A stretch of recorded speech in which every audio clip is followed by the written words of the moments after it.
قیام پاکستان جب گوادر پاکستان کا حصہ بنا 1955 میں جب گورنر جنرل غلام محمد رخصت ہوئے تو بیوروکریسی نے ملکی نظام پر اپنی گرفت مضبوط کر لی تھی۔ فوجی مداخلت بھی پورے عروج پر تھی۔ Major general retire Sikandar Mirza جو بیوروکریٹ بھی رہ چکے تھے وہ گورنر جنرل بن گئے تھے۔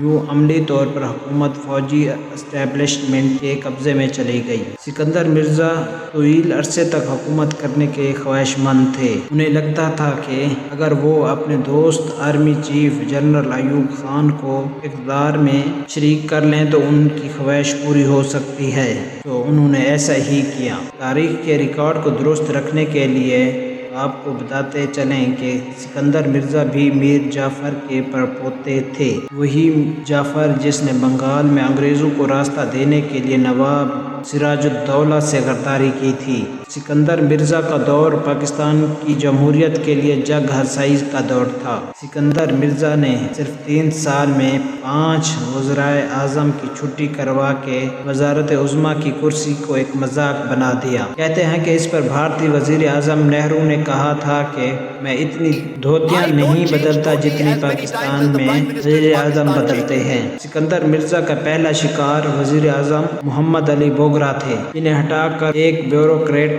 چودھری علی کو وزیر اعظم بنا دیا گیا، لیکن یہ ساتھ بھی 1 سال سے زیادہ نہ چل سکا اور انہیں 1955 میں انہیں بھی گھر بھیج دیا گیا۔ چودھری محمد علی کی جگہ حسین شہید سہروردی کو وزیر اعظم بنا دیا گیا، لیکن جب حسین شہید سہروردی نے اختیارات اپنے ہاتھ میں لینے کی کوشش کی تو سکندر مرزا نے بھی انہیں اقتدار چھوڑنے پر مجبور کر دیا۔ سہروردی کی جگہ ابراہیم اسماعیل چندریگر، جنہیں آئی چندریگر بھی کہا جاتا ہے، وزیر اعظم بنے، لیکن صرف 2 ماہ بعد انہیں بھی عہدے سے ہٹا دیا گیا۔ ان کی جگہ ملک فیروز خان نون پاکستان کے 7ویں وزیر اعظم بنے۔ وہ یہ پہلے وزیر اعظم تھے جن کا تعلق پنجاب سے تھا۔ اس سے پہلے جتنے بھی وزراء اعظم یا گورنر جنرل آئے ان میں قائد اعظم کو چھوڑ کر باقی سب مشرقی پاکستان سے تھے یا مہاجر تھے۔ وزیر اعظم فیروز خان نون نے گوادر کی بندرگاہ پاکستان میں شامل کیا۔ یہ بندرگاہ برطانوی دور میں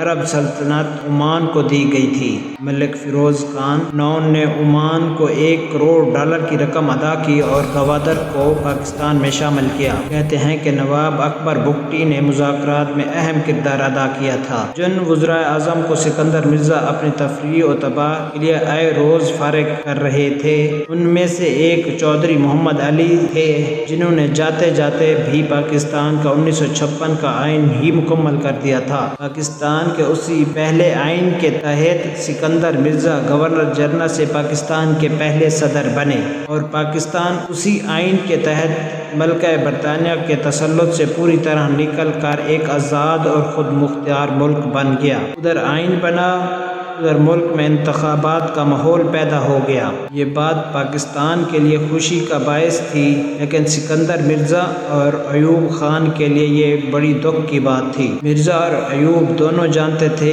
اگر انہوں نے الیکشن سے پہلے کوئی قدم نہیں اٹھایا تو آج کے بعد وہ پاکستان میں اقتدار کے مزے کبھی بھی نہیں اٹھا سکیں گے، کیونکہ ایوب خان ریٹائر ہونے والے تھے اور سکندر مرزا نئی اسمبلی سے اعتماد کا ووٹ لینے کے قابل ہی نہیں تھے۔ ایسے میں انہوں نے وہی کیا جو خوفزدہ عامر کیا کرتے تھے۔ 7 اکتوبر 1958 کو سکندر مرزا نے حکومت برطرف اور آئین منسوخ کر کے ملک میں مارشل لا نافذ کرنے کا اعلان کر دیا۔ سکندر مرزا باوردی فوجی نہیں تھے، اس لیے تاریخ کا یہ ریکارڈ درست رہنا چاہیے کہ پاکستان کا پہلا ملک گیر مارشل لا فوج نے نہیں بلکہ بنگال سے تعلق رکھنے والے بیوروکریٹ صدر نے لگایا۔ انہوں نے اپنی سازشوں کے طاقتور ساتھی جنرل ایوب خان کو چیف مارشل لا اور ایڈمنسٹریٹر مقرر کیا تھا۔ جنرل ایوب خان نے جب دیکھا کہ سکندر مرزا کا اقتدار اور مارشل لا تو انہی کے سہارے قائم ہے، تو انہوں نے سکندر مرزا کو اقتدار سے بے دخل کر کے جلا وطن کر دیا۔ ایوب خان نے قوم سے خطاب کیا،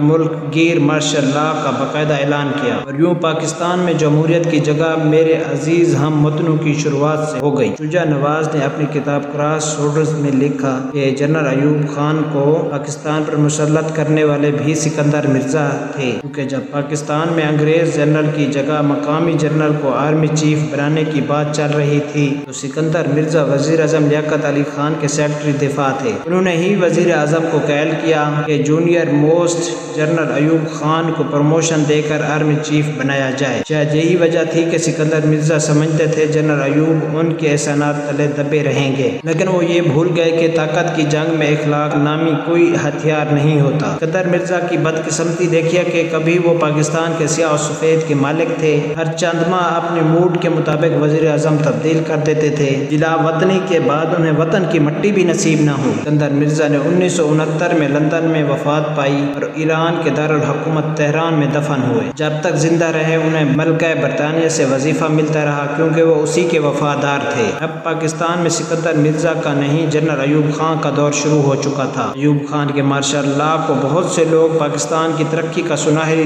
دور کہتے ہیں، جبکہ کچھ لوگ اسے پاکستان کی تباہی کی داستان کہتے ہیں۔ یہ دونوں لوگ ایسا کیوں کہتے ہیں، اصل کہانی کیا ہے، یہ جاننے کے لیے اگلی قسط دیکھیں۔ اگر اس ویڈیو نے آپ کی معلومات میں اضافہ کیا تو ہمارے چینل کو سبسکرائب کریں، لائک، شیئر اور کمنٹ بھی ضرور کریں، کیونکہ اس صورت میں ہم اس سلسلے کو جاری رکھیں گے اور بہتر سے بہتر بناتے چلے جائیں گے۔